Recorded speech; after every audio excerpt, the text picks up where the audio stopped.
Welcome to the Take Good Care podcast. I'm your host, Lisa Bradshaw. No one wants to become highly skilled at navigating a medical crisis by actually navigating their own medical crises. But I'm here for it. I'm here to help you avoid the learn-as-you-go education in healthcare that I've experienced throughout my own healthcare journey. And I'm also here to facilitate inspiration with guests who get you. We get you. And we're here to build community. So let's get started. Welcome back to the Take Good Care podcast. We have some good stuff for you today. We're talking about restorative rest and well-being. But first, I want to clarify something before I introduce my guest. The Take Good Care community app is built for patients and caregivers who are currently amid a critical or chronic illness. However, this podcast relates to a broader audience. We definitely still serve the patients and caregivers from the community app. But what if you're someone who isn't amid a health crisis right now? Well, you can still learn from this episode because these tips and tactics discussed today can apply to any stressful situation and how we can manage that stress, whether it's a health crisis or something else. It is still about taking good care.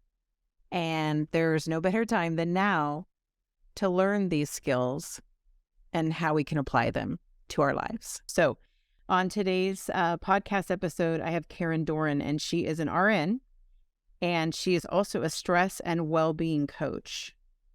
She specifically caters to people who are in the healthcare profession, but it applies to anyone who is trying to manage high-stress situations, whether you're a parent or in the healthcare industry, a caregiver, having some other type of career, whatever it is in your life that's causing stress, you can take these tips we'll discuss and apply them to your life.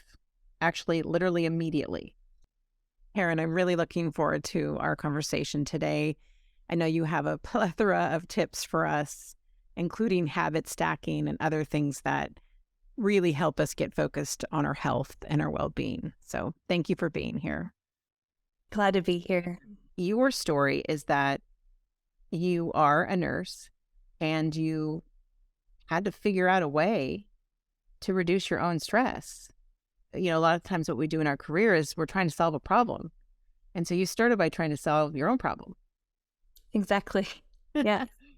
I joke I'm a chronic overachiever and chronic stressor. I'm a recovering overachiever and chronic stressor because that's how I lived most of my adult life, was in that state of constant lists, accomplishing things, getting stuff done, go, go, go. And I thought it was normal. A lot of nurses, and I've worked with a lot of them, they take a lot better care of their patients than they do of themselves. Yes, we do not take very good care of ourselves. And that was I read a study about 5 years ago that really kind of lit a fire under me that said that nurses are one of the most unhealthy professions in their personal life in the nation, meaning we don't take good care of ourselves. Well, let's talk about stress. What does stress look like? Because everyone feels it differently, but is there an overall umbrella that you can explain it, how you can explain what stress is that we can all relate to? Yeah. So, everybody will find ways that stress shows up more for them than other people. And some of the indicators are racing thoughts, not being able to shut down your brain, the end of the day, difficulty sleeping, often like muscle tension. Yeah, like I just realized my shoulders are up on my neck. Yeah, me too. Right? Muscle tension, often emotions, like when you have an emotional reaction to something that's not relative to the actual situation, it almost feels bigger than it should be. Also, like GI problems, stomach upset, those sort of things. So those are all pretty common indicators that your stress level is high. On the physiological level in our bodies, the stress response is something that's created to get us into a fight or flight state. It's a survival mechanism. It's designed to help us survive and overcome a threat. So it's actually a cascade of hormones that gets triggered that tells our body to get into a fight or flight state. It's very helpful in those critical stress situations, like if you are hurt and need to get to help, or if there is an emergency and you have to think quickly and act quickly. The problem is that we're not designed to stay in that state. And what is happening is that because of the demands of modern life and the demands we place on ourselves, we don't come out of that. We're stuck in that state. And so physiologically, it is causing our bodies a lot of damage because we don't shift out of that fight or flight state into a restful state. And when we're in a restful state, that's where we can heal. That's where we can creatively think. That's where we can actually digest our food and metabolize our food. That's where our hormones can balance themselves. All those things can only happen in that relaxed state. And most of us live in the other fight or flight state. We don't shut off that state. Our brain thinks we don't know how to rest. Yeah. What is rest? It looks different to different people, but there must be an overall definition of rest as well.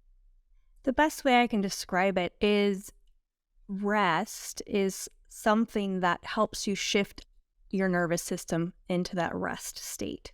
So we think often that we're relaxing when we're looking at our phone, but actually what we're doing when our brains are focused on something super close and the images are quick and fast on our screen, it's engaging our brain in a way that is not relaxing for our brain.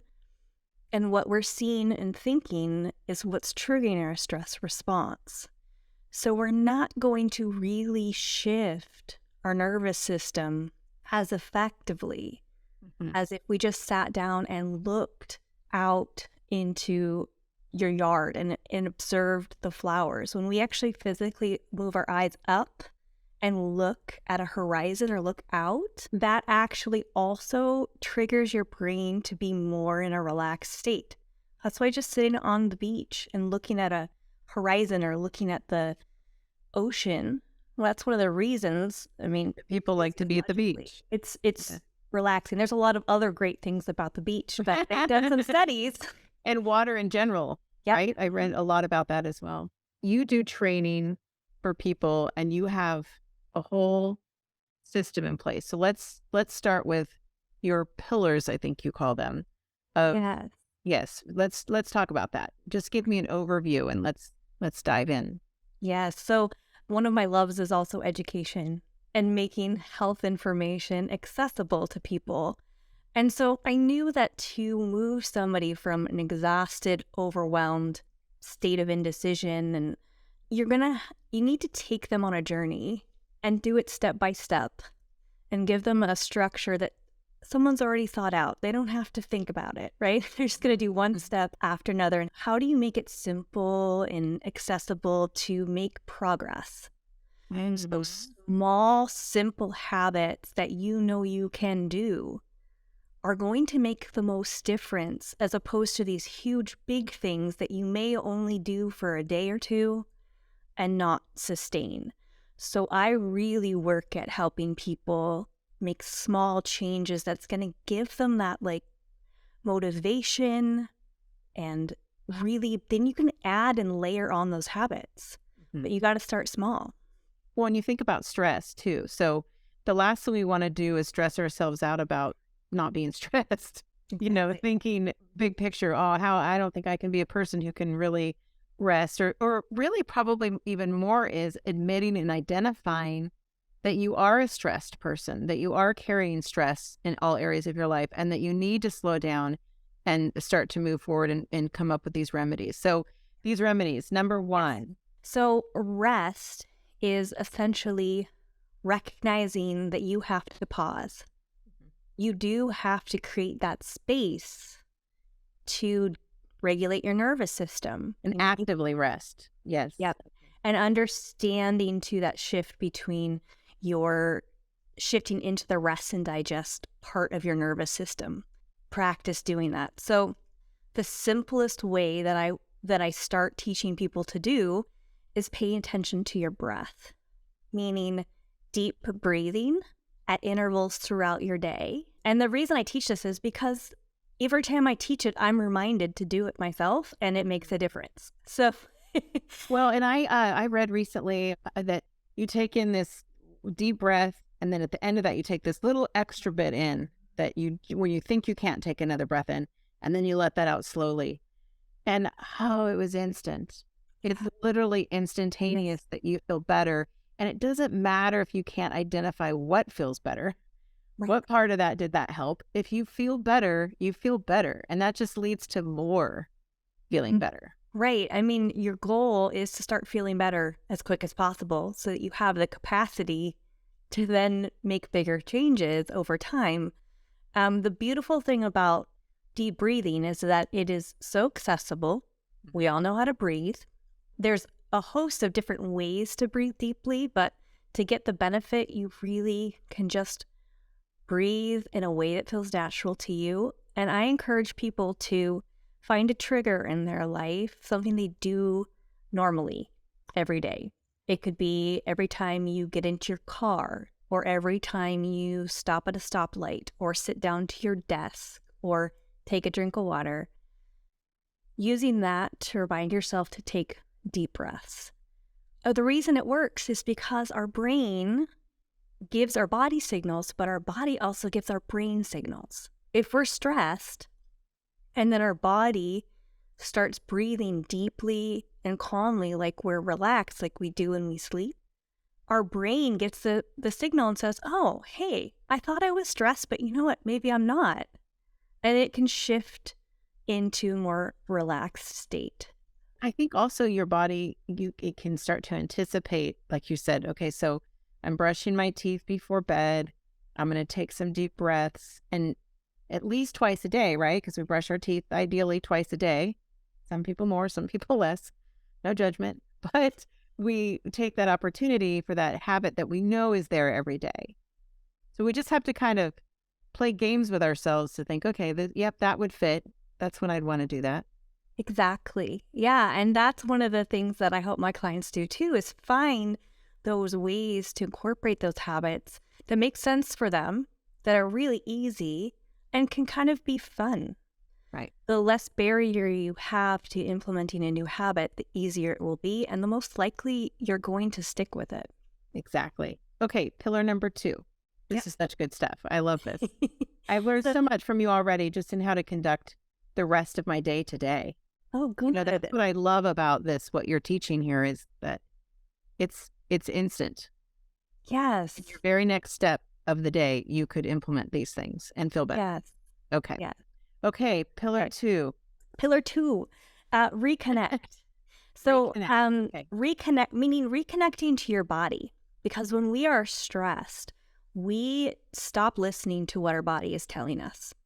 You know, you've ever had those days where you're like, it's 2 in the afternoon, you forgot to eat because you're just go, or you forget to drink water. Or for a lot of us, if we have a lot to do, what's the first thing that we're going to not do? Sleep.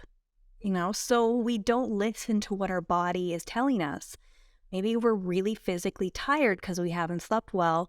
What do? We drink a lot of coffee to get through that day. We start feeling tired again. We mask it. We drink more coffee or shoot a Red Bull and keep going. So we get good at not listening to what our body needs. And so in the process of decreasing our stress, we also have to reconnect to our body and start to trust it and listen to it again, and then nourish it in the ways that it's asking to be taken care of. Let's talk about sleep. I think every person has their own number that they have to have, however many hours, at least on a consistent basis. I am not a good sleeper, but I am not tired throughout the day. So is it possible, I've read somewhere that 3% of the population have this gene that requires less sleep. How do we know that we're not getting enough sleep, but we want to make sure we're getting enough to make sure we're taking care of our health? Because the more we read about sleep, the more we know it's connected to weight loss, to disease, to all kinds of things that we can't imagine that's affecting our long-term health. How do we know when we're getting enough? What's an example of feeling rested? Yeah, well, I think that there's kind of two things that come to mind. First is, how do you feel when you wake up? Are you able to wake up maybe even without an alarm and feel like, okay, the day's ready to go?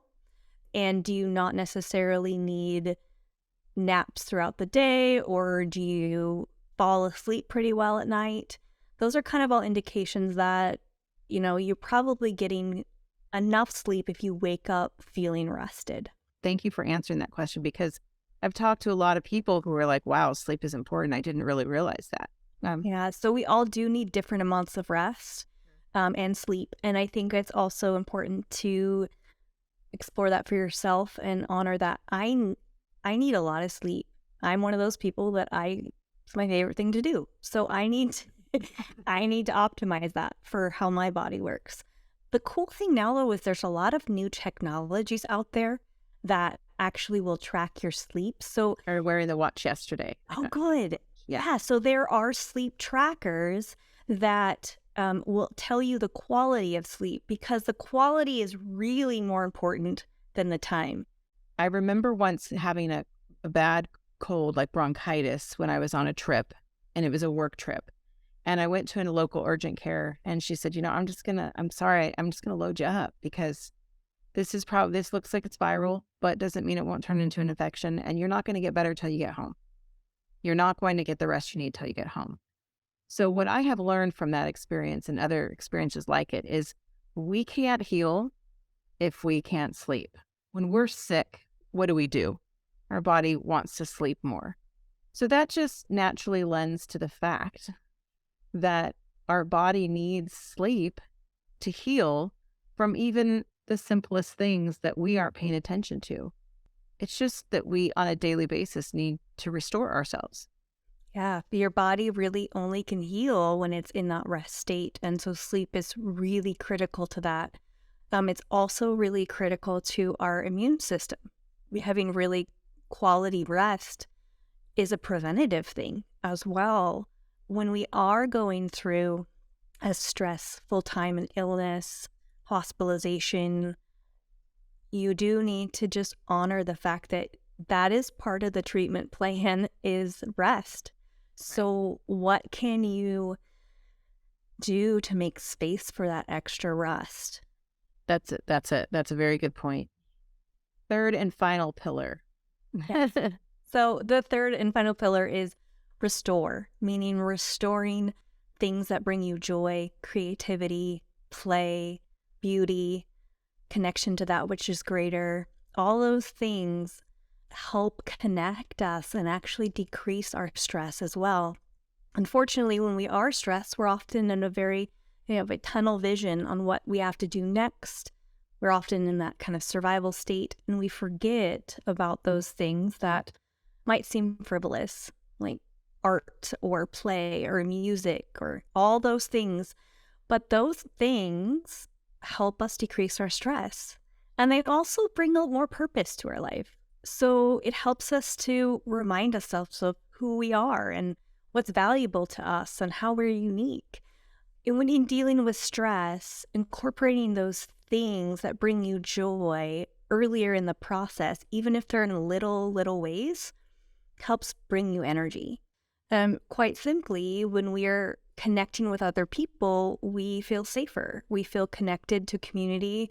Our brain connects that as feeling safe, and so it will start to shut down the stress response.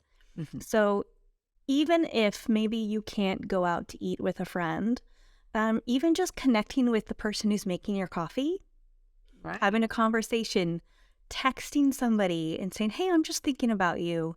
There's small little ways to reach out to increase connection, because sometimes setting up a big event or even going to coffee with someone might seem like a lot, especially if you are really stressed and exhausted and overwhelmed, or if you're an introvert like me, sometimes that seems huge. But there's so many different ways to connect that are valuable. And so don't underestimate, I think, the power of connecting with other people. I think, like what you said about connecting with a person with the coffee, because I'm always interested in talking to people and even if it's just a brief encounter like that. And it's funny because growing up, my son, he's grown now, but he'd be so embarrassed. Mom, you don't have to talk to everybody. Mom, they probably just want to, do their job. They don't want you talking to them. But what I've found is 9 times out of 10, they engage right back. And it seems authentic. It's not just part of the job. They're happy that someone in the checkout line at the grocery store asked them how their day's going and then responded to what they said instead of good. Oh, yeah, good. Everything's good. Yep, everything's good.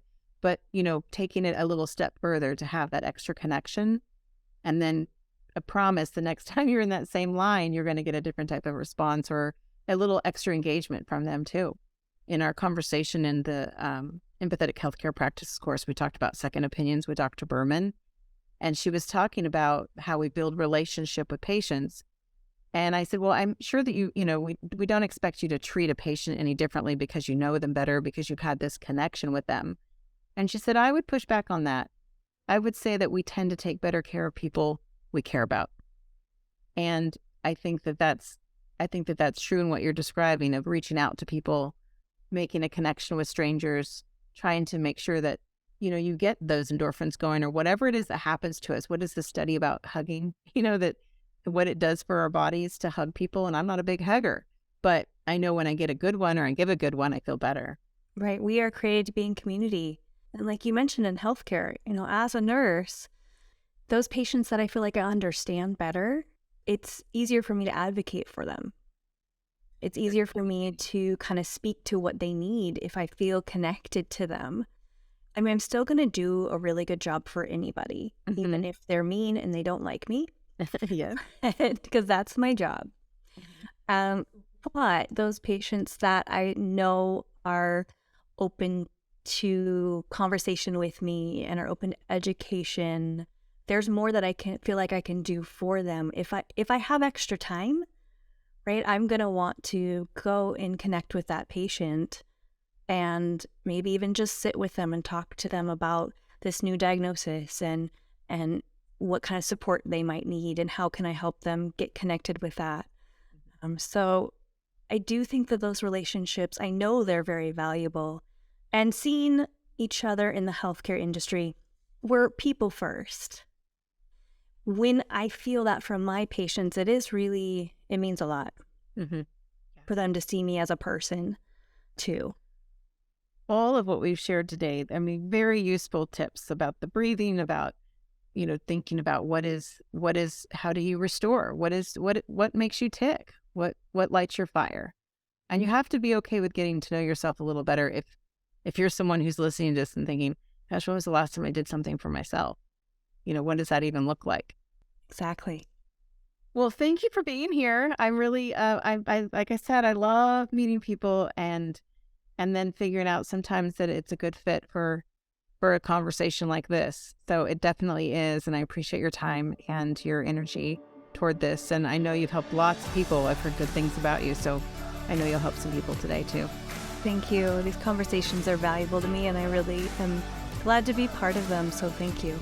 Absolutely. Take good care.